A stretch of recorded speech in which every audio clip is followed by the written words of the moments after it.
I'm glad you brought that up about the media, because this is one thing that drives me insane about the right. The right is so fond of saying things like, oh, they're so biased, or imagine if a Republican did this. They're not biased. They're not left. They're not liberal. They're actively hostile against you, and they hate everything you care about. I don't know why we have such a hard time acknowledging this.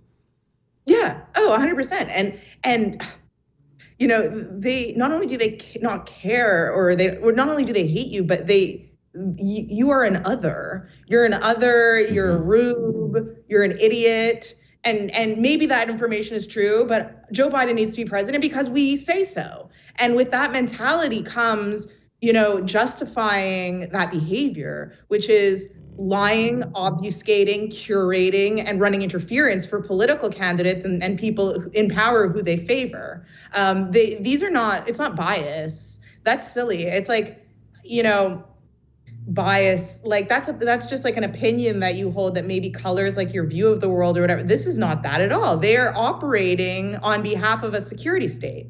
This is an operation that they're a part of and that they're active in. You are a journalist. I am not. I am one of those idiots. I'm not a journalist. You are. And so I'm trying to figure out how I would take it if I put in the time, I broke a story like this, which this is honestly, if we had a media that wasn't hostile to us, this is one of the big stories, not just of the year, of the decade. The president's son, hostile foreign ties. It looked really bad, and yet was squashed so hard by all the powers that be. What was that like as a journalist? You break the something that in a normal world would win you a Pulitzer and instead dismissed. Was that wild, hurtful, angering? What was it? It was definitely, okay, so this is how I think about it. It was totally mind-blowing, of course, and infuriating in certain ways, of course, you know, because I wrote a story that I knew was newsworthy and was important. I mean, I actually wasn't a reporter, I was an editor, you know, so I'm looking at it as an editor and I'm like, this is the story of the election. People called it an October surprise. Like, it happened to have come out in October, but I published as soon as I could when I was able to verify and go with, like, to print with what I had. It wasn't like I timed this in any sort of political way.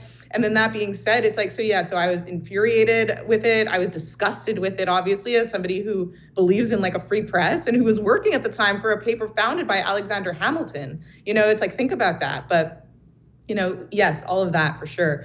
But at the same time, it's like, I am not how I describe the rest of the media. I'm not a political operative, you know, so this story happened to have worked in Trump's favor. But first of all, I would have published it if it was Don Jr., 100%. Maybe I would have even gone harder because at least Joe Biden is obvious and open about the fact that he's a creature of the establishment and a globalist, whereas Trump would have been doing the opposite, like saying the opposite while he would have been doing that. Anyway, I would have published it no matter what.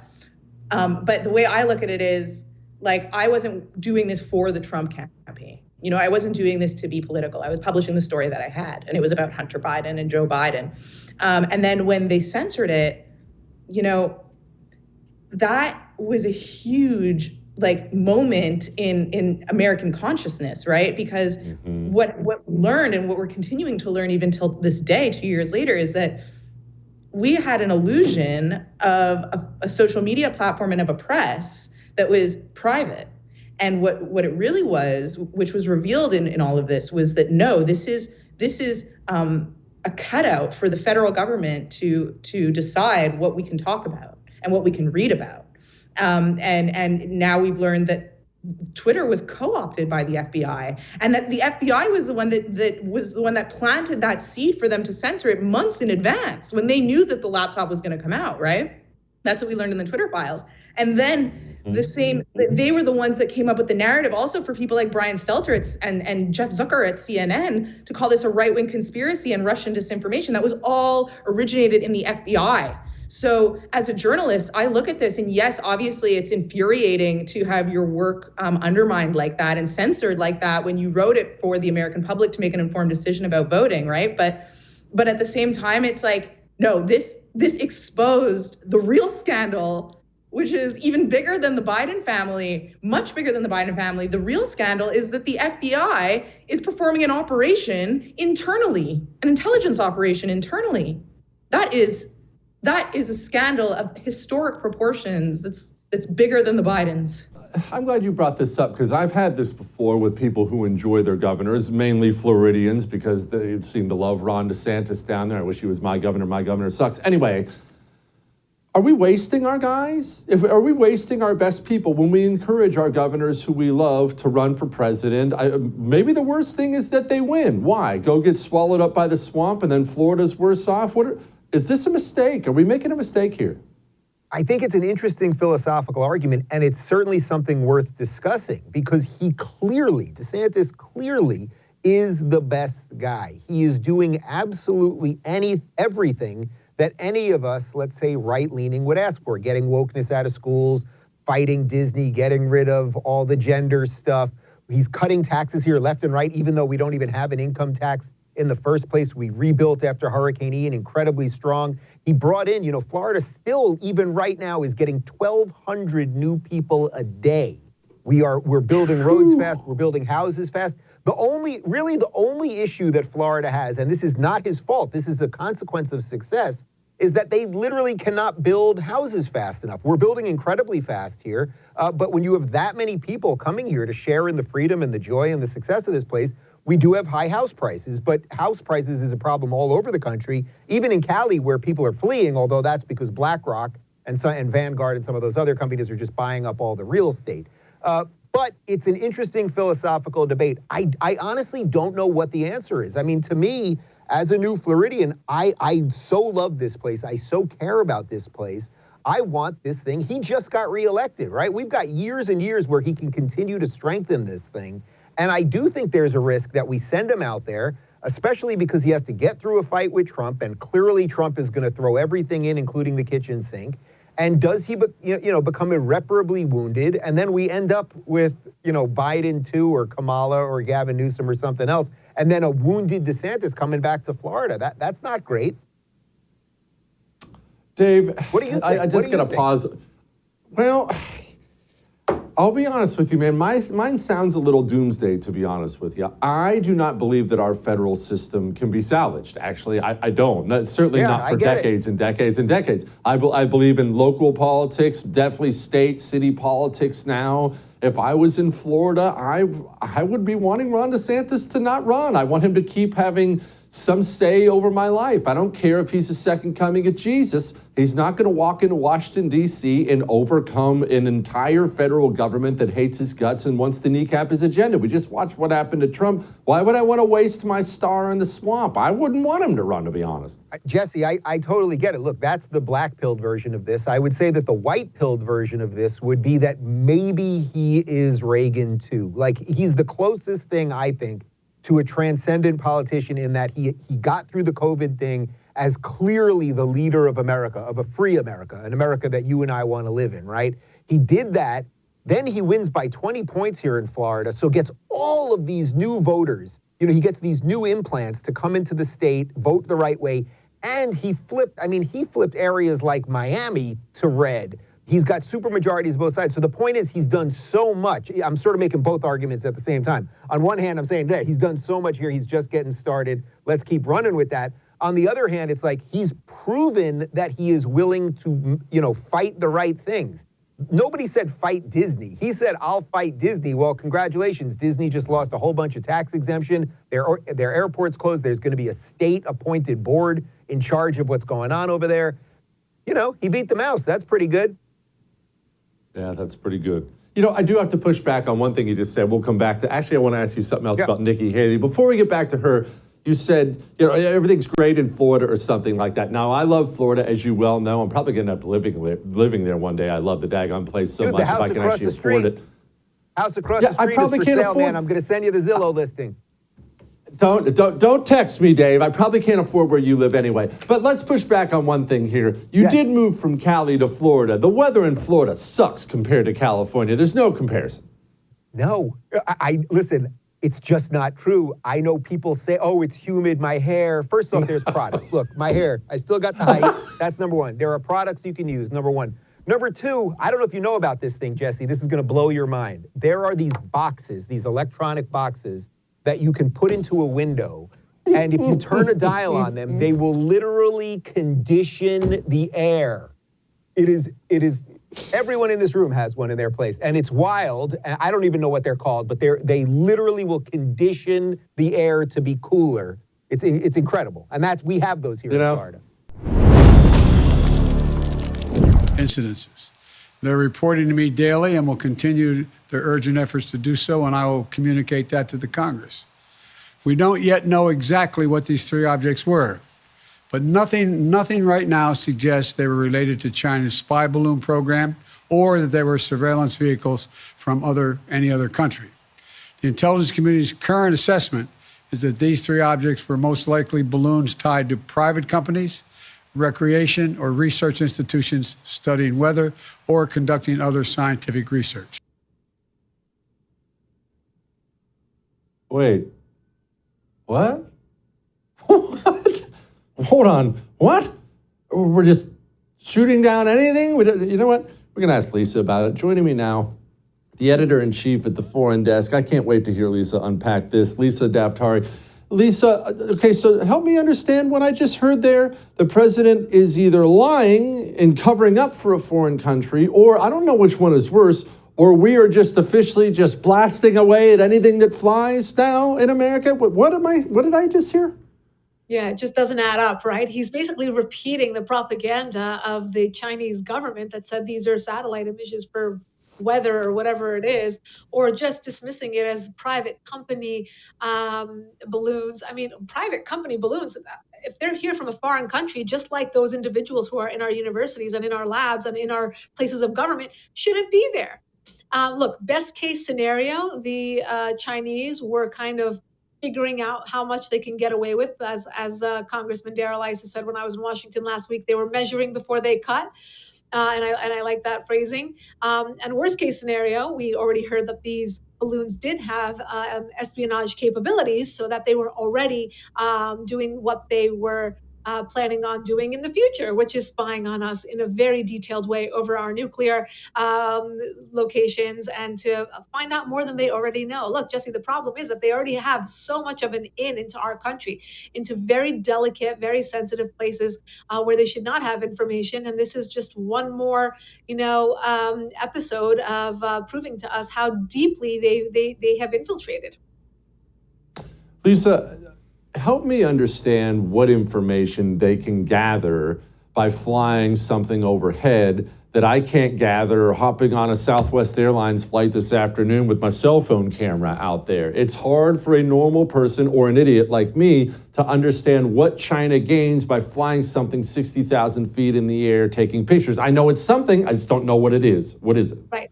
Yeah, it goes both ways, right? So again, they're seeing how deep they could get into our airspace without us noticing, without us. How long will it take us to shoot it down? How annoyed will we really be? And how will President Biden react? And we saw how he reacted at the podium. But worst case scenario, again, this is espionage technology, which is what experts are telling us. That means that they are able to take pictures, they're able to take video, they know exactly where our nuclear facilities are located, they know where our vulnerabilities are, they know how well these areas are kept in terms of security.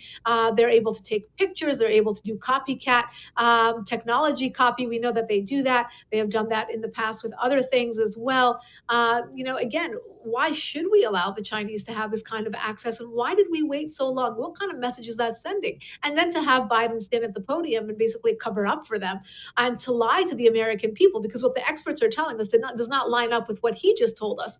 So there's a bit of a problem here. There's a huge problem here. Lisa, how screwed are we? And I know that's a terrible question, but this is what I mean. If we have a government, maybe even a president's son, God only knows how many people in the administrative state, if we have a government that covers up for China because of ties for China, at the same time China is getting aggressive with us, well, that makes normal people like you and I a bit nervous, because what are we supposed to do? I can't go to war.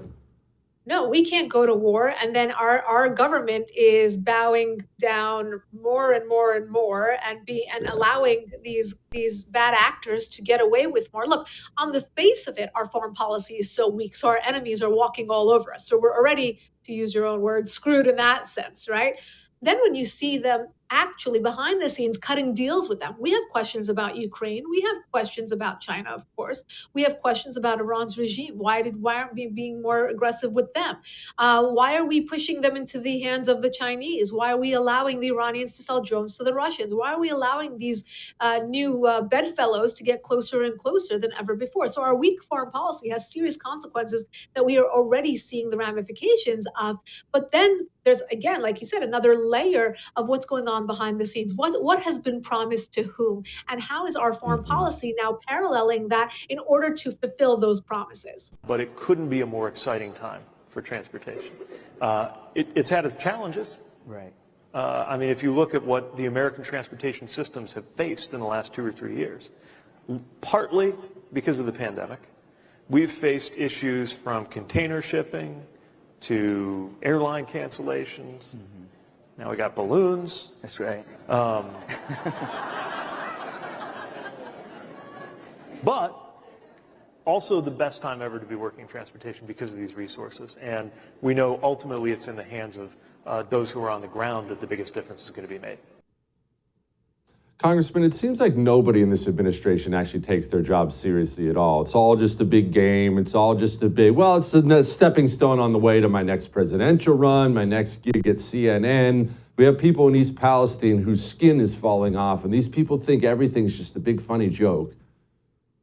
It's really sad to see this. I mean, first of all, Pete Buttigieg is not good at his job. Nobody ever said he was qualified to do this job. It was all politics. It was all intersectionality from the left. And so that's why we have somebody who doesn't know the first thing about the logistical system that is transportation in the United States, who now is the top guy. It's really unfortunate for our people. I've seen him go out and he makes these comments, and the reporters, they ask him all these questions that have nothing to do with what his job actually is. So it's very frustrating, especially with what's going on in Ohio with this ecological tragedy, this human tragedy, because there are Americans whose lives are being destroyed as a result of this accident. And I don't want to put this on his head as it's his fault the accident occurred, but for him not to have a firm grip and understanding, and that's what he's talking about and leading with, that shows his complete disregard for the tragedy that's happening in Ohio right now. It feels like this is universal across the leadership of all of our cultural institutions now, not just government, but definitely government, from CDC, FBI. It doesn't matter which institution you talk about. It feels like the American people are separating from these institutions because they don't trust them anymore. They've been lied to so many times. There's no effort to come back and reconcile after these lies. And it feels like the country's in a bad place, if that makes sense. Well, look, not steal a line from President Trump. Well, we have a lot of people in these agencies who simply do not know what they're doing. Look, right here in Southwest Florida, we were dealing with Hurricane Ian 5 months ago. I just left a meeting with my mayors. My mayors are complaining that FEMA doesn't have enough inspectors down here just to approve of work that our local governments have done just to reopen public facilities. They said that they were going to start a housing mission in Southwest Florida. There are 53 trailers in Southwest Florida. And the excuse is that some of these areas are in a flood zone, so we can't place a trailer in a flood zone. So instead of FEMA just cutting the red tape and doing what needs to be done, I have people who are living under bridges. It's this type of stuff that comes from the agencies, which is why the American people are not even frustrated with their government at this point. They're just sick of their government. And it's going to require people to come in, get the job done, ignore the fan dance of saying things the right way and preening for the cameras, and just get to work on behalf of the American people. Do you take any blame for inflation, Mr. President? Are you taking blame for inflation? No. Correct. Why not? Because it was already there when I got here, man. Remember what the economy was like when I got here? Jobs were hemorrhaging. Inflation was rising. We weren't manufacturing a damn thing here. We were in real economic difficulty. That's why I don't. Thank you.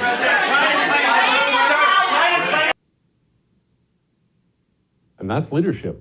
Joining me now, recovering investment banker and author of the new book, You Will Own Nothing, the great Carol Roth, who is, well, everyone's familiar with the great Carol Roth on this show. Carol, none of this is Joe Biden's fault, is it? Horrible inflation numbers out today. Joe didn't do any of this. Well, he's referring back to, when I got here, things were not going well. He meant during the Great Depression when he first got into Congress. So to be fair, compared to back then, things are a little bit better. But of course, none of this is his fault. He did not decide to put stimulus checks into a supply-constrained economy. He did not decide to, kill energy policy. None of this is really his fault at all. And he's done absolutely nothing to fix these supply constraints that we have through labor, through housing, through, energy, so on and so forth. So I would just say zero was his fault. But, again, for those of you who are remembering back before he took the presidency office, he's just remembering a different time. Yeah, if it's remembering anything at all. Okay, Carol, look, I can't believe I'm starting a sentence this way, but in Joe Biden's defense, it's not all his fault. I have to have this conversation with people on the right all the time that we love to pin this all on Joe Biden. The vast quantity of money that was printed before Joe Biden ever walked into office is a huge part of this. Look, you want to shut down your society and just print money as if it's never going to matter at all? This is the result of all this. This is the result of lockdowns. It's not that complicated. Yeah, no, this is very true. And I also caveat it because I'm a truth teller. When you had a scenario during COVID, when you decided to shut down a third of the economy and assume that you could just turn it back on, print trillions of dollars, give direct stimulus away, we knew that there was going to be a long tail effect to that. And so the wheels were set in motion before Joe Biden got there. It's the decisions that he's made since he got into office, which could have made this, it could have stopped it, or it could have made it a lot less worse, or a lot less bad than it is today. And he decided to just double down on the existing bad policies and add more policies. I mean, the first thing he did in office was cancel oil and gas leases. And we know that the cost of oil and gas has been a huge contributor to inflation throughout, not just the energy piece of the economy, but obviously, no pun intended, that powers a whole lot of the rest of the economy, including 6,000 derivative products that come from oil. So he could have changed it. He chose now not to, and he still chooses not to. I mean, the numbers that came out today, we are still at 6.5% inflation year over year, on top of all of the inflation from last year. And he is not doing anything to change it. He's leaning on the Fed, that all of their tools can do is crush demand. They can try to crush jobs and make things really bad for you, but they're not printing oil, they're not printing labor, they're not printing homes, they're not solving any of those issues that could be done with fiscal policy that Joe Biden refuses to do. Carol, I think a lot of people it's not that people lose sight of it. The news doesn't report it. They love to cover up the fact that on top of today's inflation number, as you just referenced, this is on top of last year's inflation. We are now at 15% and wages are down. So correct me if I'm wrong, that means the average American, most Americans who aren't in the upper income brackets, have a 15% lower quality of life today than they did 2 years ago. Do I have that right? Yeah, less purchasing power for sure. And I would argue, and I think most Americans would argue, that it's much more than that, because they fiddle with the numbers to make it sound much better than it actually is, for a political perception standpoint, and also so they don't have to increase the cost of living adjustments on things like Social Security for as much as they would otherwise. So I think if you talk to the average American, they understand that it's not 15%, it's probably 30 or 40%, which is absolute insanity. And by the way, was entirely predictable. And that's the part that's so frustrating. People like you, people like me, were saying all along, this is going to be the outcome. And these supposed experts told us it wasn't going to happen. It was going to be transitory. It was going to be good for you. You know, bread lines are a great way to meet your neighbor. All of those kinds of things until, you know, now they're at a point in saying, oh, well, you know, it's not that bad or we have it under control. They just aren't being honest. And I don't understand the strategy because people are feeling it in their wallets and in their day-to-day lives. And Americans aren't stupid. It's insulting.